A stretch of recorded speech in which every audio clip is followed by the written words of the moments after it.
সমষ্টি সমিতিৰ সম্পাদক কংকন কলিতাই অঞ্চললৈ যোগদানৰ বাবে আমন্ত্ৰণ জনাইছোঁ। কুমুদ দাস আমি আমন্ত্ৰণ জনাইছোঁ। তাৰপিছত সদানন্দ ৰয়,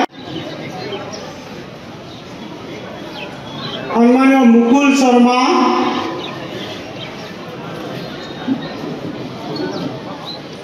অৰূপ শৰ্মা,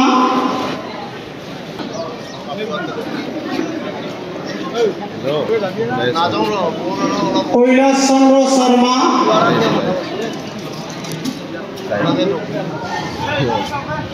হবিব আলী,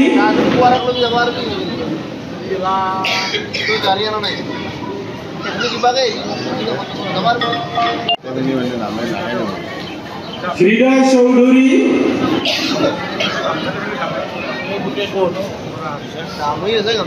পবিত্ৰ দাস,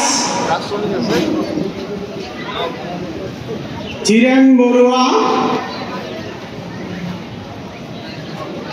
হৰে কৃষ্ণ কলিতা,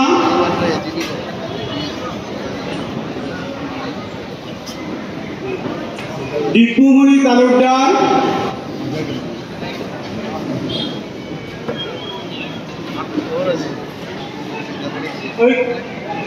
অক্ষয় বৈশ্য,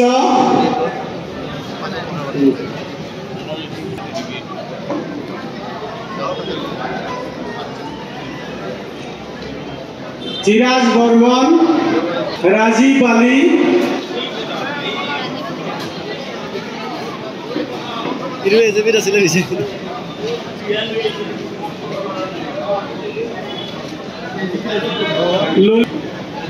মইনাল তালুকদাৰ।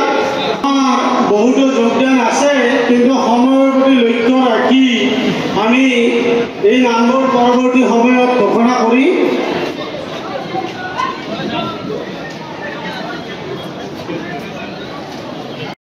মই যেহেতু এটা আঞ্চলিক ৰাজনীতিৰ লগত দীৰ্ঘকাল যুক্ত হৈ আহিছোঁ।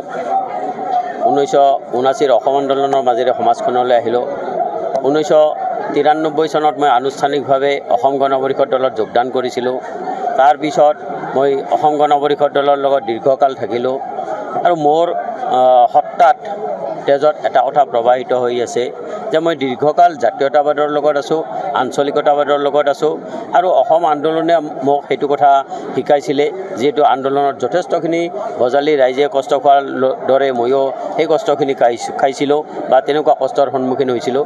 গতিকে আঞ্চলিকতাবাদৰ ধাৰাৰ প্ৰতি মোৰ বিশ্বাস আছে আৰু আঞ্চলিকতাবাদৰ ধাৰাৰ মাজেৰে আমি আমাৰ সমাজখনৰ উত্তৰণ ঘটাব পাৰিম। আৰু আমাৰ সমাজখনৰ উত্তৰণ ঘটাবলৈ হ'লে নিশ্চয় দুটা কথা বিশেষভাৱে প্ৰণিধানযোগ্য বুলি মই অনুভৱ কৰোঁ। প্ৰথমটো হ'ল যে আমাক এটা আঞ্চলিক শক্তি লাগে, যিটো জোৰদাৰ শক্তি। এই জোৰদাৰ শক্তিটো যদি থাকে তেতিয়াহ'লে আমাৰ বজালী ৰাইজৰ বহুখিনি সমস্যাৰ হকে মাত মাতিবলৈ, এই সমস্যাৰ বিষয়ে থিয় হ'বলৈ বা এই সমস্যা সম্পৰ্কত ৰাইজক সজাগ কৰিবলৈ আৰু তাৰ ভিত্তিত ৰাইজক আগবঢ়াই আনিবলৈ নিশ্চয় সুবিধাখিনি থাকে। সেয়েহে আমাৰ আঞ্চলিকতাবাদৰ প্ৰয়োজনীয়তা, প্ৰাসংগিকতা আছে বুলি মই ভাবোঁ আৰু সেই ভিত্তিতে মই আঞ্চলিকতাবাদৰ লগত জড়িত হৈ আছোঁ। চাওক, আজি বজালী জিলাত পূব বজালী জিলা পৰিষদৰ যিগৰাকী সদস্য দিলীপ বৰুৱা ডাঙৰীয়াই তেখেতৰ নেতৃত্বত এটা বৃহৎ দলে অসম জাতীয় পৰিষদত যোগদান কৰিছে আৰু অসম জাতীয় পৰিষদৰ যি আদৰ্শ আছে, আমাৰ যি লক্ষ্য উদ্দেশ্য, আমাৰ যি দৰ্শন, জাতীয়তাবাদী যি দৰ্শন, তাৰ প্ৰতি আকৰ্ষিত হৈ দিলীপ বৰুৱা ডাঙৰীয়া যোগদান কৰিছে। আৰু আমি এনেও জানো যে এই বজালী জিলাখন বা এসময়ৰ পাটাচাৰকুছি সমষ্টি, এতিয়াৰ বজালী সমষ্টি, এইটো এটা জাতীয়তাবাদৰ উৰ্বৰা ভূমি। ইয়াত 85ত খুব ৰেকৰ্ড কৰি, ইয়াত অভিলেখ কৰি ইয়াৰ পৰা ৰাইজে ইয়াৰ পৰা নিৰ্বাচিত কৰি পঠাইছিলে বিধানসভাৰ মজিয়ালে। গতিকে এই পৰিৱেশ এটা, তেনেকুৱা ধৰণৰ মানুহৰ মাজত জাতীয়তাবাদী চেতনা এটা ইয়াত সহজতে মানুহৰ মাজত নিহিত হৈ আছে। গতিকে এই সমষ্টিটোত আমাৰ জাতীয়তাবাদৰ পতাকা উৰুৱাবৰ কাৰণে অসম জাতীয় পৰিষদ বদ্ধপৰিকৰ।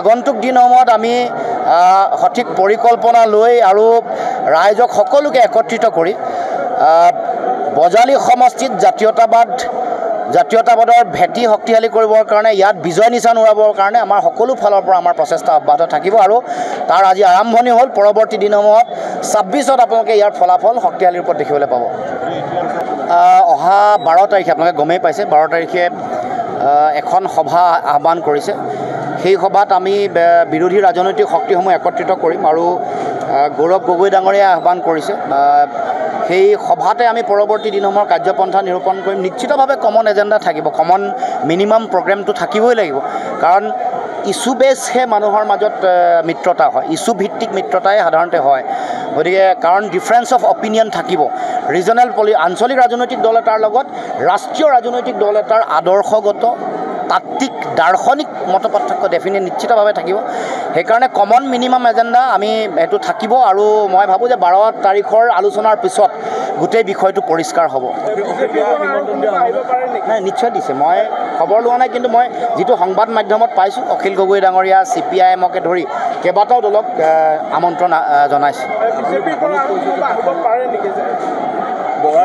যোগাযোগ চলি আছে বিজেপি আৰু AGP বৰাকৰ নেতাৰ নাম এতিয়া নকওঁ